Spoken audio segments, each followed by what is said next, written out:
खबर भोपाल से। राजधानी भोपाल में पीआईबी ने आयोजित कराई नए कानून के संबंध में वार्तालाप कार्यशाला। 3 नए आपराधिक कानून को लेकर आयोजित कार्यशाला भारतीय न्याय संहिता, भारतीय नागरिक सुरक्षा संहिता और भारतीय साक्ष्य अधिनियम आपराधिक प्रणाली पर दी जानकारी। कार्यशाला को डीसीपी जोन 1 भोपाल प्रियंका शुक्ला और जिला अभियोजन अधिकारी प्रियंका उपाध्याय ने किया संबोधित। नए आपराधिक कानून के माध्यम से कोर्ट में दाखिल होने वाले धाराओं में होंगे बदलाव।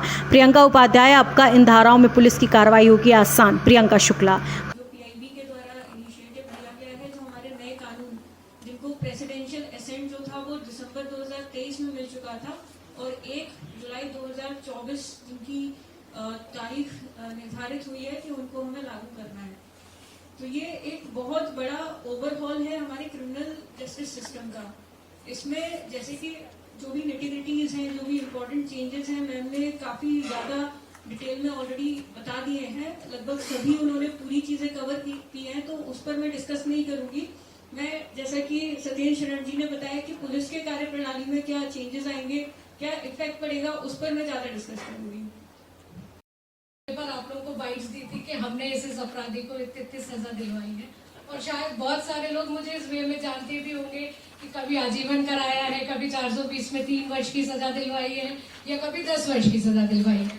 लेकिन इन सजाओं को दिलवाने के लिए जो कानून बना था वो अब परिवर्तित होने जा रहा है। और आप सभी को मालूम है, जब 1 जुलाई को आप सब कोर्ट आएंगे तो हो सकता है नए अपराध इन कानूनों के तहत पंजीबद्ध भी हो गए हों।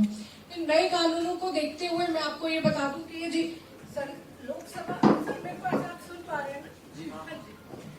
लोकसभा राज्यसभा द्वारा 20 और 21 दिसंबर को नए कानून पारित हो गए और 1 जुलाई से लागू होने वाले हैं। इन कानूनों के पीछे दोबारा लाने का कारण क्या रहा?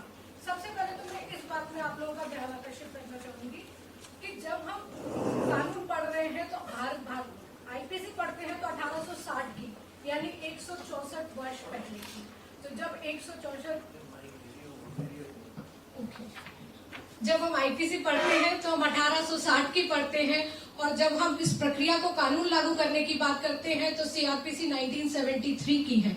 अब जो प्रक्रिया चेंज हुई है, जो डिजिटाइजेशन हुआ है, उस हिसाब से हम न्याय नहीं कर पा रहे हैं। 164 वर्ष में न्याय दिलाने की प्रक्रिया में जितने चेंजेस आए हैं उस हिसाब से संशोधन करने के लिए और न्याय दिलाने के लिए हमें नए कानूनों की आवश्यकता पड़ी। नए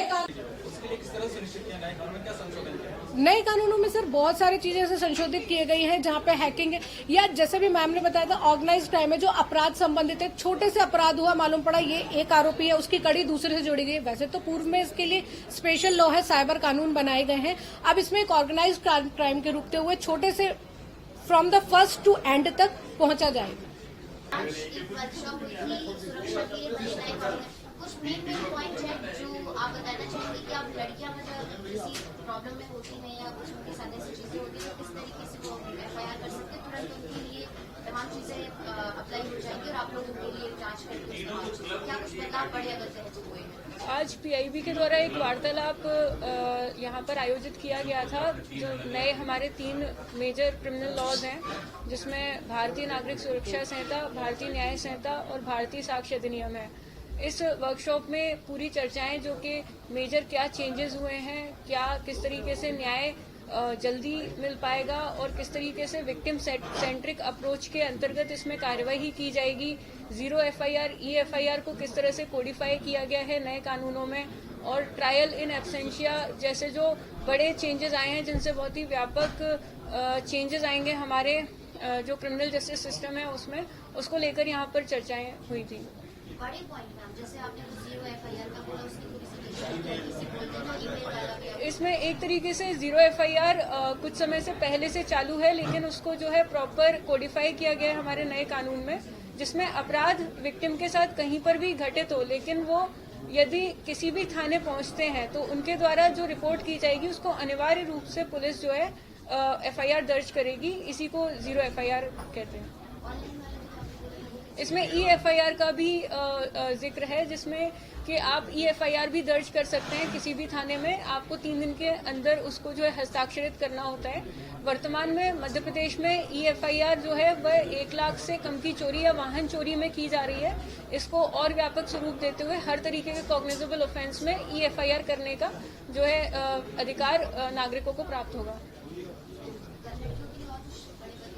खबर भारतवर्ष के लिए भोपाल मध्य प्रदेश से ब्यूरो रिपोर्ट। अपने शहर अपने प्रदेश की ताज़ा खबरों के लिए लाइक करें, शेयर करें, सब्सक्राइब करें और हाँ, बेल आइकन दबाना ना भूलें, क्योंकि खबर हमारी, फैसला जनतंत्र का।